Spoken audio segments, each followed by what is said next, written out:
আসসালামু আলাইকুম, আমি জুলি। আবারও আমার চ্যানেলে সকলকে অনেক অনেক স্বাগত।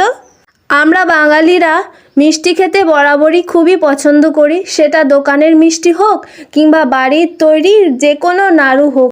গুড় দিয়ে নাড়ু বানিয়ে সেটা দীর্ঘদিন কৌটোর মধ্যে রেখে একটু একটু করে বার করে খাওয়া, সে মজাই আলাদা। তো সেই রকমই একটা গুড়ের নাড়ুর রেসিপি তোমাদের সাথে শেয়ার করব। আর এই নাড়ুটা বেশ কয়েকদিন ধরে তোমরা কৌটোর মধ্যে রেখে খেতে পারবে, সেটা নষ্ট হবে না আশা রাখছি। তো চলো আর বেশি বকবক করব না, রেসিপিটি শুরু করি। তো প্রথমে আমি পরিমাণ মতো গুড় নিলাম। যতটুকু গুড় নিয়েছি ততটুকুই আমি তিলও নেব। কাজের সুবিধার জন্য গুড়টাকে এভাবে ছুরির সাহায্যে কেটে নিচ্ছি। তোমরা চাইলে এটা শিলনোড়ায় থেতলেও নিতে পারো। তিলটাকে কড়াইয়ে ফ্রাই করে নেব। গ্যাসের জালটা খুব বেশি হাই রাখবো না, মিডিয়ামে রেখেই তিলটা ফ্রাই করতে হবে, না হলে আবার পুড়ে যেতে পারে। তিলটাকে খুব বেশি ফ্রাই করব না, মিডিয়াম ফ্রাই করব। তিলটা ভাজা হয়ে গেছে, এবার কড়াইয়ের মধ্যে গুড়টাকে দিয়ে দেব। আর গুড়ের সাথে সামান্য একটু জল আর একটা এলাচ দিয়ে দেব ফ্লেভারের জন্য।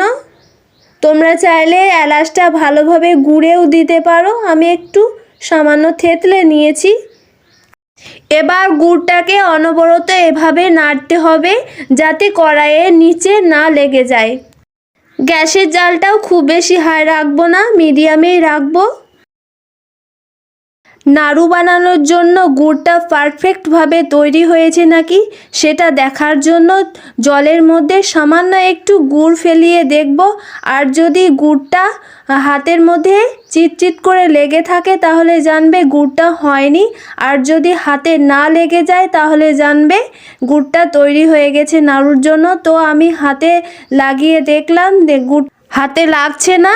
নাড়ু বানানোর জন্য গুড়টা পারফেক্টভাবে তৈরি হয়ে গেছে। এবার ভেজে রাখা তিলগুলো দিয়ে দিলাম গুড়ের মধ্যে। গ্যাসের জালটা লো ফ্লেমে রেখে হালকা করে এভাবে নেড়েচেড়ে নেব। এইভাবে বেশ কিছুক্ষণ ধরে তিলটাকে নাড়তে থাকবো। যখন তিলটা আঠা আঠা হয়ে আসবে তখন আমি চুলা থেকে নামিয়ে নেব। হাতের মধ্যে সামান্য একটু ঘি লাগিয়ে নেব। গরম অবস্থার মধ্যে তিলগুলো আমি গোল গোল করে পাকিয়ে নেব জলদি জলদি, না হলে ঠান্ডা হয়ে গেলে জমাট বেঁধে যাবে।